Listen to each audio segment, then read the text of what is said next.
насли шумо, насли баъд аз шумо ҳама қариб ки нобиғаи саҳна шуда. Шумо баъди шумо масалан Дилбар Умарова, Нурулло Абдуллоев, хуб дигаро Ҳошим Гадоев, бале Маҳмудҷон, Ато Муҳаммадҷонов, инқадар бале Бурҳон Раҷабов, инқадар мо ситораҳо доштем.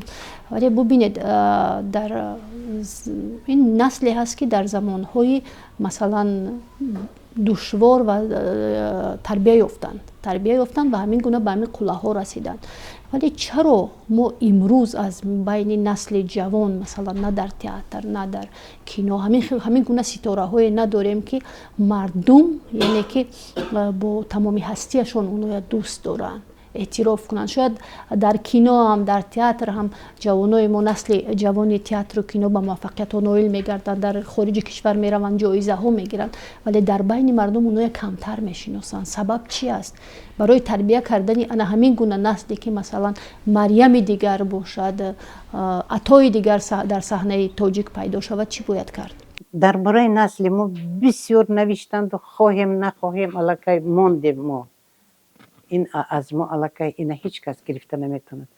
лекин ҳамин чанд ҷоба ман ба савол доданд ки ҳамин шумо худатон барин ҳамин шогирдо зиёда аз 50 сол масалан дарс метиҳеду тарбия мекунед ҳамая аз олами кӯдакӣ то мани студенти сар карда. мисли шумо ҳамин мешад ягонта. ҳамин савола як маъракаба ҳамин хеле савол шуду. маъракаи асосан мардҳо буд. занҳо мо ду кас будем онҷо. баъд як нафар аз ҷо хесту гуфт ки рафиқо ҳамин савола дониста фаҳмида додан дар кор. мисли Марьям дигар намешавад. ҳеҷ фаромӯш намекунам. ман камтар изо кашидамаку. дар бораи ҷавонҳо вақти 2000 сол президенти Тоҷикистон Эмомалӣ Раҳмон баромад кардан дар яке вай фарҳангӣ мешавад ку вохӯриҳо. ман рӯзнома дорам да ҳамтун нигоҳ мекунам ва барномаҳои сиёсия бисёр тамошо мекунам. дароб як чиза барои худам навишта мегирам. ҳамонҷа ман навиштам ки худо ба шукр ҳанӯз 2000 сол буд. ман гуфтам фарҳанг ба фикрам аз ҳамин сол эҳёшавиаш сар мешавад. вай акнун нав фикри фундамент будааст. акнун имрӯз ман шумо ба мегӯям ки бисёр ҳам ман шод ҳастам аз он ки ҳамин спортсмено инҳо бисёр ҳам парчами Тоҷикистону дунё ба машҳур карда истоданд. лекин дар байни ҷавонҳо хусусан ҳамин солҳои охир чӣ олами кино, чӣ олами театр камтар қафотар мондагию аллакай пайдо шуда истодааст. ҳамин хел писарое ки режиссёрҳо, операторҳо, ҳунармандон, мана як шогирди ман аллакай идипа бозикар Ҳошим Гадоев бозикараги буд.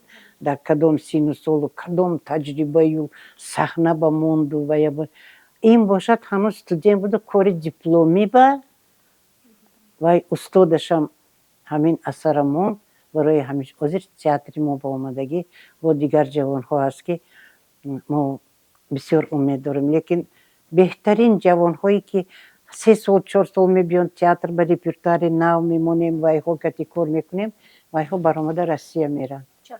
мегӯянд ки маош мо ба зиндагии мо ба намерасад. мегӯяд мо кӯдак дорем, хона надорем, иҷора мешинем. мо бисёр дар азоб ҳастем аз ҳамин хусус. агар ягон хона, ягон бино махсус сохта мешуд барои фарҳангиён аз ҳар як театр масалан ҳамин хел ҳунармандои пешрав ки инҳо имрӯзу ояндая имрӯз аллакай фикр кардан дар кор.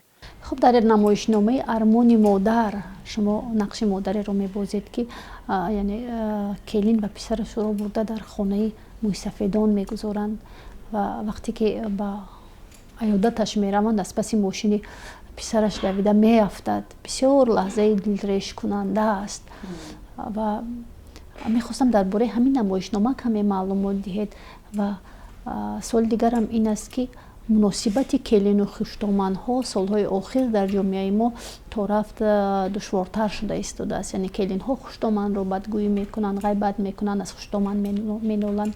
Хуштоманҳо аз келинҳо норозӣ ҳастанд. Сабаби ҳаминро дар чӣ мебинед шумо? Ва аз зиндагии худатон мисол меовардед ки хуштомани шумо чӣ гуна инсон буду, муносибати шумо бо хуштоманатон чӣ гуна буд ва бо келинҳотон чӣ хел муносибат доред? акнун ман келинҳои аввалинамро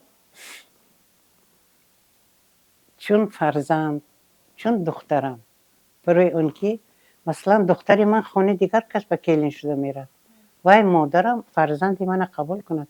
Лекин худи дуо рафтагӣ бар ин ҳамин низои байни келину хуштоман аз қадимулайём буд, и ҳамин хел давом дошудааст. Лекин хуштоманҳо домота нағз мебинанд. аҷоиб буд. ҳамина ман бисёр дидагӣ. Кам вақт мешавад ки масалан хуштоман домота бад бинад. Барои чӣ ҳамин низо мешудааст?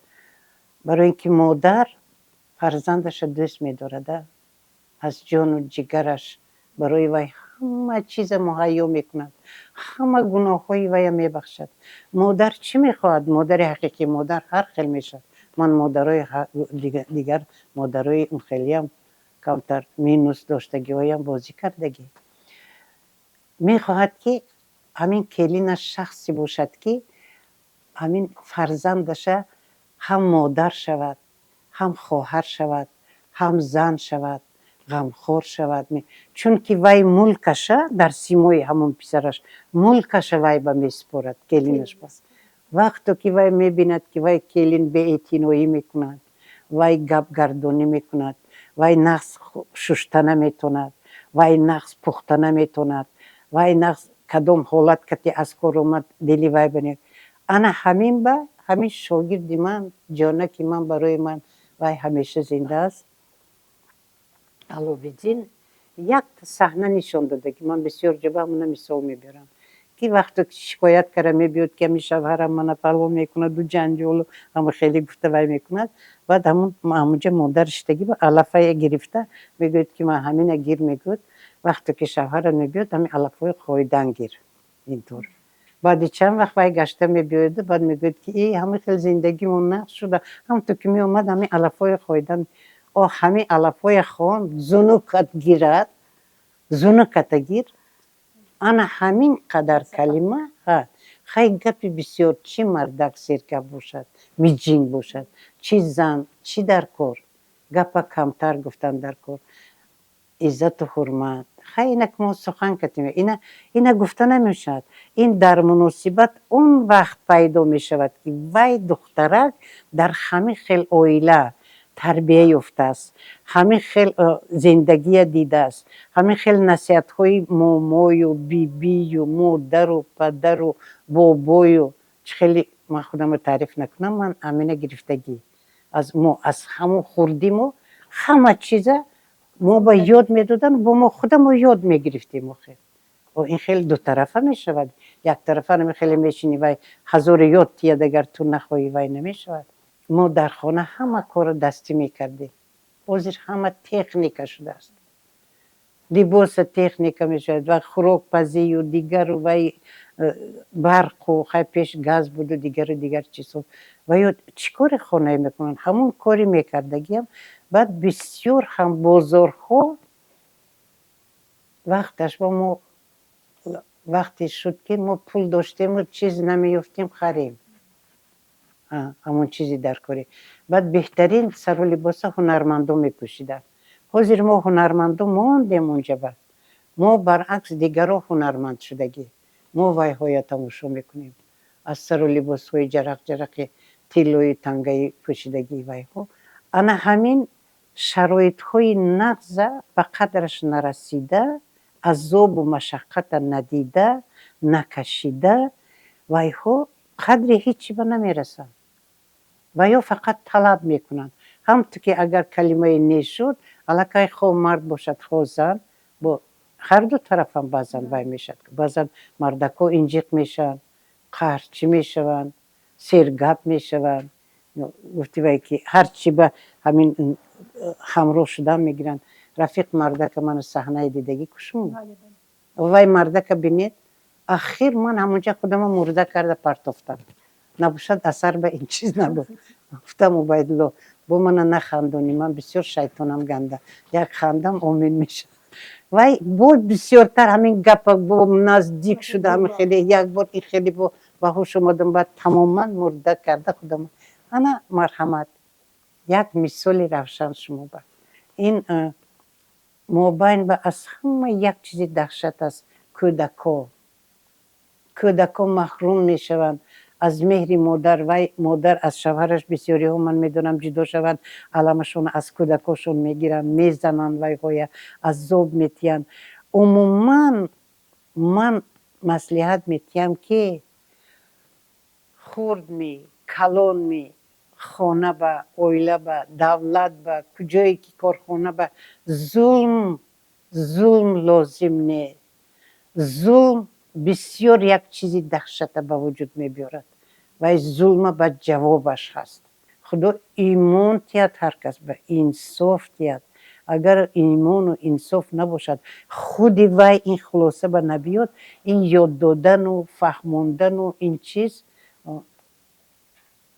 ин камӣ мекунад мехостам таманниёти шумоя орзуи шумоя ба ҳазорҳо нафар мардуми тоҷик ки шумоя дӯст медоранд яке дар симои шумо модари худа мебинанд дар симои шумо як насиҳатгара мебинанд чӣ орзу доред чӣ таманно доред ҳама баҳорро васф мекунад тариф мекунанд баҳор ишқ ин баҳор аст зуд мегузарад ишқ ҳама чиз мисли баҳор умр мисли баҳор зуд мегузарад қадраш ба нараси агар лекин ман фикр мекунам ки худованди карим дар ин моҳи шарифи рамазон мегӯям ин суханҳоя 4 фасл ато кардааст ин 4 фасл бесабаб нест одамизод ҳамаи ина бояд идора кунад баъд як хелҳоме зимистон шавад ин зимистоне ки хунуке и барфе и фалоне шукр гӯед зимистон набошад баҳор намешавад баҳор набошад тобистон намешавад тобистон вай чизҳо мепазад тирамоҳ ҳама чиз ҳосилҳо ҷамъ мешавад ҳамаи ина қабул кунему шукр гӯему дар ҳар як хонадон анавин бахту саодат якум сиҳату саломатӣ падарҷонам бисёр насиҳатҳо мекардану баъд як бор гуфтам духтарам ту бисёр кор мекунӣ худата эҳтиёт кун пагоҳ агар ту мабодои мариз шавӣ яъне ки касал шавӣ ягон ҷо дардманд шавад агар ту на фарзандат ба на шавҳарат ба на корхонаат ба на рафиқонат ба ҳеҷ кас ба ту лозим не вақто ки анам хел ҳозир ман чӣ хел лелаҳо кардам падарҷонам рӯҳаш шод бошад модарҷон ҳама гузаштагона рӯҳаш шод бошад вақто ки ҳамина вай кардан тамом ман аллакай ина қабул кардам ман аллакай фикр кардам ки ана ин касал будан ба ҳама зарба аввал ба худат ба дигарона ҳамая ташвиш мемонӣ барои ҳамин ҳам ҳама ғизоҳо ҳаст ҳама алафҳои шифо ҳаст дастархони тоҷик шоҳи дастархон нон мебошад лекин ман дида истодам ки баъзеҳо нона камтар беҳурматӣ карда истоданд табассум кунедтон хурсанд шаведтон саломат бошедтон хонатон пурнур бошад ин бахти калон аст ки мо дар замони дар мамлакати тинҷу амон серию пурӣ зиндагӣ дорем фақат калимаи шукр акнун ман гӯям ба гӯи хезам чӣ кор мекунам ай дасту рӯй мешӯям ин албатта бо камтар хеле тарбияи ҷисмониам мекунам баъд қибла ба нигоҳ мекунад мегӯям ки худо ба шукр рӯзи додагит ба умри додагит ба фарзандои додагит ба набираи абираи чабираи додагит ба замину осмон офтобу маҳтоб ситораю наботот аз балохо наҷоти замини тоҷикистонро тамоми дуньёро хунрезиҳо бас шавад ашкҳои модарон дигар рехта нашавад дуньё тинҷу амон шавад